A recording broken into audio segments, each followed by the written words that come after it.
একজন লিবিয়ান যুবক, নাম তার আমের, সৌদি আরব যাচ্ছিল হজ করার জন্য। যেইমাত্র সে এয়ারপোর্টে পৌঁছালো, তার নাম নিয়ে নিরাপত্তা সংক্রান্ত একটি সমস্যা দেখা দিল। নিরাপত্তা বাহিনীর লোকেরা তাকে বলল, একটু অপেক্ষা করো, আমরা চেষ্টা করছি সমস্যাটা সমাধান করতে। এই সময়ে অন্য সব হাজিরা তাদের প্রক্রিয়া শেষ করে প্লেনে উঠে পড়ল, আর প্লেনের দরজা বন্ধ হয়ে গেল। কিছুক্ষণ পর সমস্যা ঠিক হয়, কিন্তু পাইলট দরজা খুলতে রাজি হলো না।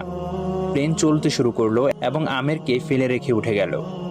অফিসার তাকে সান্ত্বনা দিয়ে বলল, মন খারাপ করো না, হয়তো এটা তোমার কপালে ছিল না।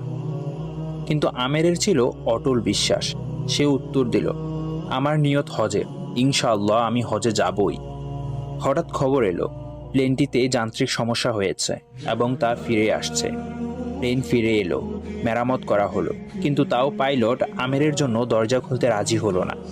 অফিসার আবার বলল, হয়তো তোমার ভাগ্যে নেই।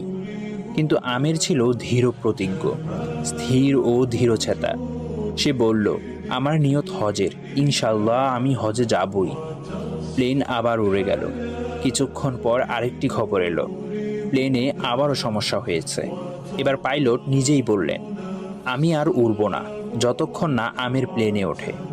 শেষ পর্যন্ত আমের প্লেনে উঠল। সৌদি এয়ারপোর্ট থেকে সে একটি ভিডিও করল। তার আনন্দ ছিল বর্ণনার বাইরে।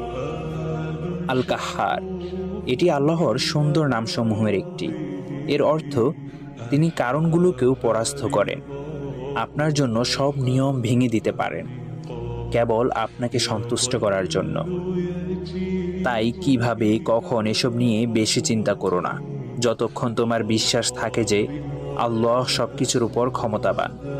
বিশ্বাস করো, তিনি পরিস্থিতি উল্টে দেবেন, তোমার পথ সহজ করে দেবেন, এমনকি অসম্ভবকেও বাস্তবে রূপ দেবেন।